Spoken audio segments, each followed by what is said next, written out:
రైతు సోదరులకు స్వాగతం. గడిచిన 3 వారాలుగా విరుచుకుపడుతున్న ఈదురు గాలులతో ముఖ్యంగా ఉద్యాన పంటల సాగు చేసిన రైతులు తీవ్రంగా నష్టపోయారు. ముఖ్యంగా అరటి, బొప్పాయి ఈ పంటలతో పాటు మామిడి. కేవలం ఈ ఉద్యాన పంటలే కాకుండా తెలంగాణలో మక్కలు, వరి సాగు చేసిన రైతులు కూడా తీవ్ర నష్టాలను చవిచూశారు.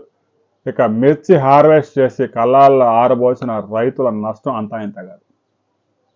గడిచిన 3 వారాల్లో తెలుగు రాష్ట్రాల్లో ఈదురు గాలులు, అకాల వర్షాల వల్ల 6,000 కోట్ల రూపాయల పంట నష్టం జరిగింది. రాష్ట్ర ప్రభుత్వాలు ₹1 కూడా పరిహారం ఇచ్చే అవకాశం కనిపించడం.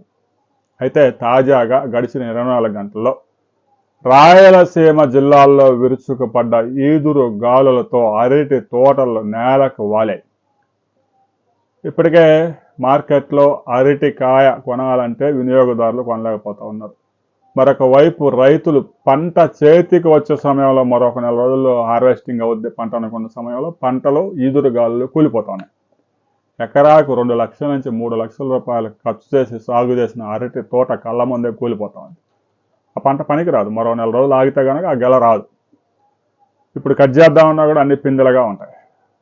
ఈ విధంగా ఇటు ఒకవైపు బొప్పాయి, అరటి, మామిడి రైతుల నష్టం అంతా ఇంత కాదు. ఒక్క రైతుకు 2 లక్షల నుంచి 30-40 లక్షలు కోల్పోయిన రైతులు కూడా ఉన్నారు. ప్రభుత్వం ఉద్యాన రైతుల్ని ఆదుకోవాలి. వారు ఏ సీజన్లో వేస్తే ఏప్రిల్, మే మాసాల్లో వచ్చే గాలులకి అరటి తోటలు విరిగి పడకుండా ఉంటాయి. వ్యవసాయ శాస్త్రవేత్తలు గుర్తించి రైతుల్ని గైడ్ చేయాలి. ముఖ్యంగా అత్యంత ఎత్తు పెరిగే రకాలు కాకుండా తక్కువ ఎత్తులోనే అరటి దిగుబడి ఇచ్చే రకాలను ప్రోత్సహించాలి.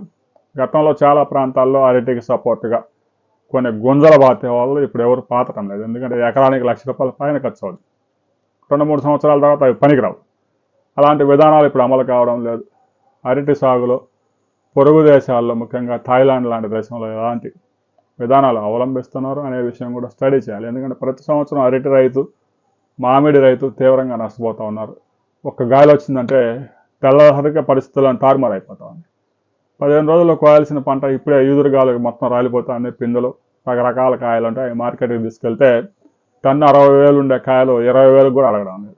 ఇలాంటి పరిస్థితుల్లో కేంద్ర రాష్ట్ర ప్రభుత్వాలు కనుక ఉద్యాన పంట రైతులను ఆదుకోకపోతే రాబోయే రోజుల్లో ఈ పంట సాగు మహా కష్టంగా మారే ప్రమాదం ఉంది.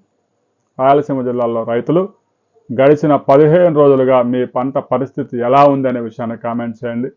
తెలంగాణలో మామిడి రైతుల పరిస్థితులు ఎలా ఉన్నాయి, ఎంత ధర దక్కుతుందనే విషయాన్ని కూడా కామెంట్ చేయండి. కేంద్ర రాష్ట్ర ప్రభుత్వాల నుంచి ఎలాంటి సాయం ఉద్యాన రైతులకు అందాలి అనే విషయాన్ని కూడా కామెంట్ చేయండి.